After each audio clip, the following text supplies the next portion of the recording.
पत्नी आपका घर छोड़ के चली गई है, फिर भी क्या उसे मेंटेनेंस मिलेगा? तो इसका जवाब है नहीं। पर कैसे? क्या कानून में इस चीज का प्रावधान है? क्या कानून 125 सीआरपीसी का क्या इस बात की आजादी देता है पति को कि वो मेंटेनेंस नहीं देगा? तो आज आपको पहले कानून समझना होगा और मेंटेनेंस नहीं देने की प्रक्रिया भी समझनी होगी, क्योंकि कानून इस बात की आजादी देता है। पहली चीज ये कि मैं सबसे बड़ी बात पहले आपको बता देता हूं कि 125 सीआरपीसी जैसे ही सेक्शन 3 तक आता है, उसके बाद 125(4) से लेके और 128 सीआरपीसी तक के सारे सेक्शंस और सब सेक्शन सिर्फ पति के फेवर में लिखे गए। यानी ये अति महिलावादी कानून नहीं है। अगर झूठी पत्नी मेंटेनेंस लेना चाहती है तो उसे मेंटेनेंस नहीं मिलेगा। ये इस पूरे कानून का हिस्सा है। इवन 125 में ये बात क्लियर है कि आपकी पत्नी एविडेंस देगी, और 126 में इस बात का सपोर्ट करता है कि अगर वो एविडेंस नहीं दे रही है तो कोर्ट किसी भी तरह का ऑर्डर उसे दिलाने का, मेंटेनेंस का नहीं कर सकती। यानी पति के खिलाफ किसी तरह का ऑर्डर नहीं कर सकती। दोनों का अगर कॉम्बिनेशन आप मिला लेंगे, 125 का और 126 का, तो कोर्ट को किसी तरह का बिना एविडेंस के बकायदा ऑर्डर करने का राइट ही नहीं है। और वो भी तब जब तक कि पति को सूचित ना हो जाए, जब तक कि पति को सूचित ना हो जाए कि ये एविडेंसेस आपके खिलाफ हैं, और वो उसे बकायदा ओपन कोर्ट में उन्हें सुनाएंगे। अगर पति को ये नहीं सुनाया गया है तो फिर पति इस बात का दावा कर सकता है कि भैया ऐसा है, मैं इस बात का हकदार हूं कि मेरे खिलाफ मेंटेनेंस नहीं लगेगा। आप हाई कोर्ट जाकर सिर्फ इसी आधार पर मेंटेनेंस खारिज करा सकते हैं कि कोर्ट ने ये प्रक्रिया पूरी नहीं की। और अगर एक पक्षीय कार्रवाई कर दी है कोर्ट ने, तो फिर समझ लीजिए कि आपका माहौल बन गया है बोनस का। अब सीधी बात कर दें, पत्नी चली गई तो पत्नी चली गई तो देखिए भाई साहब, हिंदुस्तान में कोई भी, चाहे आप डाइवोर्स का केस ले लीजिए 13A, चाहे आप डीवी का केस ले लीजिए, डोमेस्टिक वायलेंस एक्ट का केस ले लीजिए, चाहे आप हिंदू मैरिज एक्ट के किसी भी सेक्शन को ले लीजिए, चाहे आप 125 सीआरपीसी को ले लीजिए, ये कोई भी ऐसा कानून नहीं है जिसमें कहा गया हो कि पत्नी सेपरेट रहना चाहती है तो वो रह सकती है। यहां पर इन सब में इस बात पे जोर दिया गया है कि पत्नी अपने पति के साथ रहकर ये सारी रेमेडीज लेगी, अन्यथा नहीं लेगी। 125 सीआरपीसी तो इस बात की पूरी पेशकश करता है। वो तो साफ कहता है कि पत्नी किसी भी हालत के अंदर पति से सेपरेट रहकर मेंटेनेंस नहीं ले सकती, यानी उसे अपने पति के घर में रहकर ही मेंटेनेंस देना पड़ेगा। और अगर उसने इसका कोई युक्त कारण नहीं बताया है, कोई उचित कारण नहीं बताया है, तो मेंटेनेंस की वो किसी भी तरह से हकदार नहीं है। अब सवाल ये आता है कि कोर्ट्स ऐसा क्यों नहीं करते? अरे साहब, कोर्ट को आप भी तो ये नहीं बता रहे हैं कि उसका कोई कारण युक्त नहीं है। आप तो ये कह रहे हैं मेंटेनेंस मत लगाओ, मेंटेनेंस मत लगाओ। केस आप इस बात का लड़ रहे हैं, मेंटेनेंस क्यों नहीं लगाओ, ये कोर्ट को आपने समझाया नहीं है। कोर्ट को आप पहले ही तो समझा दीजिए कि भाई मेंटेनेंस क्यों नहीं लगाया जाए, ग्राउंड क्या है। भाई मेरी पत्नी जो है वो मेरे साथ आकर रहे, यही 125 सीआरपीसी कहता है। और अगर पत्नी उस बात पर इनकार कर देती है या कोई मजबूत कारण नहीं दे पाती है, वो भी सबूतों के साथ, ऐसे नहीं जान का खतरा है, स्टेटमेंट दे दिया कोर्ट के अंदर लिखकर, या कह दिया साहब मैं तो मेरे पति के साथ कंफर्टेबल नहीं हूं, तो मुझे फिर मारेगा, पीटेगा, तो ये सब चीजें नहीं होती। और वैसे भी डोमेस्टिक वायलेंस के अंदर प्रोटेक्शन ऑफिसर अपॉइंटेड होता है, और जब प्रोटेक्शन ऑफिसर अपॉइंटेड होता है तो आपको घर में रहने का डर क्या लग रहा है? एक तरफ आप डीवी लगा रहे हैं, एक तरफ फिर आप जाकर कहानी चेंज कर रहे हैं, ऐसा नहीं होता है। समझ गए आप? यानी कि आपको अपने पति के घर में ही रहकर उसके साथ रहते हुए मेंटेनेंस की हकदारिता चाहिए। 125 सीआरपीसी का कोई भी सब सेक्शन इस बात की पत्नी को आजादी नहीं देता है कि आप सेपरेट जाकर रहें। पति बुलाना चाहे सेक्शन 9 लगाकर, या डायरेक्ट कोर्ट में कहते 125 सीआरपीसी में कि साहब मैं रखना चाहता हूं। देखिए ध्यान रखिएगा, रखकर मेंटेनेंस देना चाहता हूं, तो रखकर मेंटेनेंस देने के लिए नहीं उसके जेब में रकम डाले जाए या उसके अकाउंट में रकम डाले जाए। घर के खर्चे चाहिए, दे दूंगा। घर में राशन पानी चाहिए, दे दूंगा। साड़ी वगैरह का खर्चा चाहिए, दे दूंगा। कोई अगर मेडिकल एक्सपेंसेस है उससे रिलेटेड कोई बात है तो दे दूंगा, मगर इस पे कोई बाध्यकारिता नहीं है कि कोर्ट मेंटेनेंस उसको रकम के रूप में दिलाएगी। अब देखिए हिंदुस्तान में चल क्या रहा है, और इसी बात पर सब सवाल भी खड़ा कर देंगे मेरे इस वीडियो पे, पर ऐसा तो कोर्ट में होता ही नहीं है। ये सच है, नहीं होता, पर कानून इसकी इजाजत नहीं देता है। कानून को जब आप पकड़ के चलेंगे तो ऐसा कोर्ट में होने लगेगा।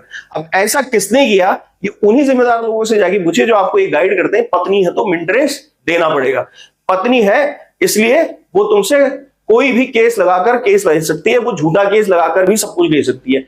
उन्हीं श्रीमान जी से जाके पूछिए कि आप इस कानून को क्यों नहीं मानते, क्या आप हिंदुस्तान के कानून को नहीं मानते? इतना सा सवाल पूछ लीजिएगा।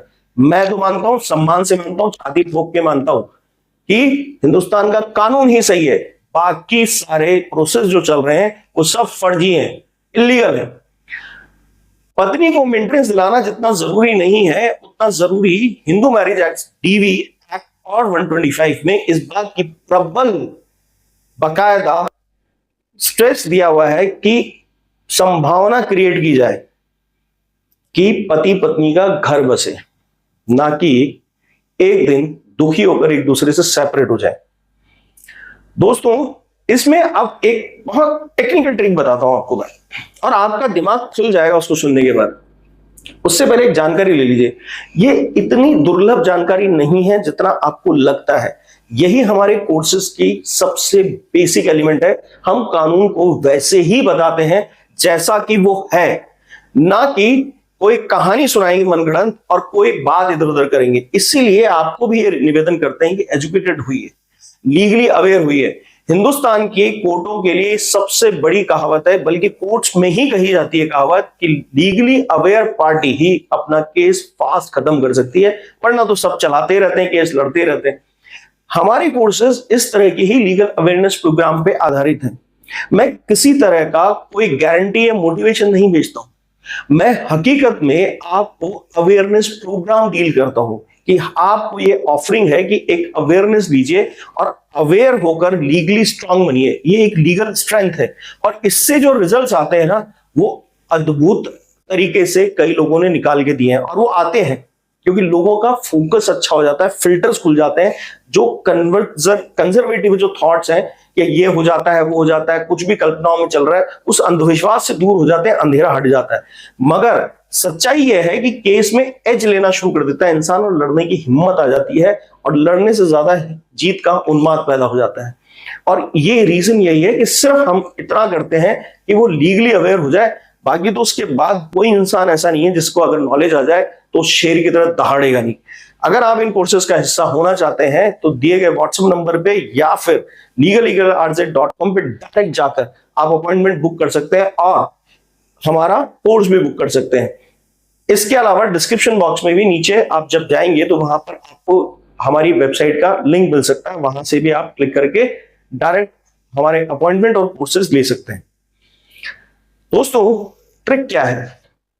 देखिए सबसे बड़ी ट्रिक यह है कि कोर्ट के पास ऐसा कोई पावर नहीं है रिकवरी का जब तक कि आपके खिलाफ कोई भी मेंटेनेंस का मैटर नहीं उलझ रहा हो। अब सबसे ज्यादा मेंटेनेंस देने की खौफनाक वजह क्या पैदा होती है? तो 125 सीआरपीसी जो है वो सिर्फ इस बात पे जोर देता है कि 3 चीजें वहां होनी चाहिए। आपको एक्सपार्टी करके अगर उन्होंने मेंटेनेंस लगाया है तब भी, और अगर डायरेक्ट कोर्ट में बुलाकर सुना दिया है मेंटेनेंस तब भी, और एविडेंसेस नहीं दिए हैं तो आप उसको चैलेंज कर दीजिए, बात खत्म, मेंटेनेंस खत्म हो जाएगा, कोर्ट की ही प्रोसीजर इफेक्ट खत्म हो जाएगा, आपके पास सबूत हो या ना हो। दूसरी चीज, सबसे इंपॉर्टेंट बात यह है कि यहां पर आपके जो रिकवरी है उसके लिए कोर्ट कभी भी आपको डायरेक्ट जेल नहीं भेज सकती है। यह बकायदा एक तरीके से हाई कोर्ट्स ने हिंदुस्तान की मुहिम चला दी है पतियों के पक्ष में। अगर किसी ट्रायल कोर्ट ने इस तरह की हरकत की तो उसके बकायदा केस को ले जाकर आप कोर्ट में, हाई कोर्ट में चैलेंज कर सकते हैं कि आपके खिलाफ किसी भी तरह की पुलिस गिरफ्तारी नहीं करे, क्योंकि कोर्ट के पास इस तरह का रिकवरी करने का कोई राइट नहीं है पुलिस के थ्रू। कोर्ट के पास ऐसा कोई कानून ही नहीं है जिसमें वो रिकवरी कर सके। पर ऐसा नहीं है, अगर आपकी पत्नी वाकई पीड़ित है और परेशान है तो उसे घर लेकर आइए, आसानी से उसे समझा लीजिए और कोर्ट में भी लिखित बयान दे दीजिए कि ठीक है साहब मुझसे गलती हो गई।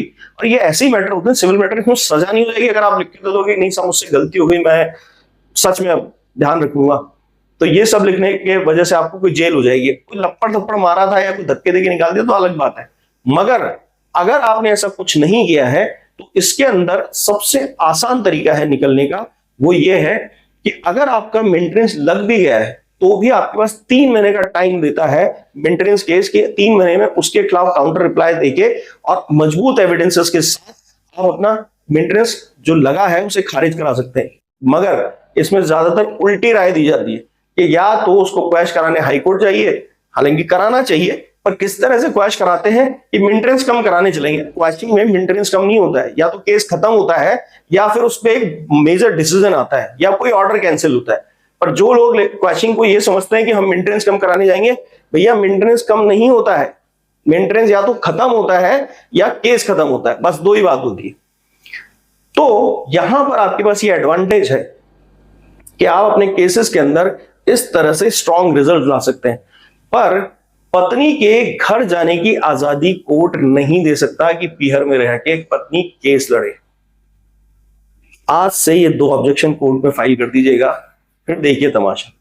वीडियो अगर आपको अच्छा लगा तो लाइक करिएगा, कमेंट कीजिएगा, सब्सक्राइब कीजिएगा और शेयर कीजिएगा।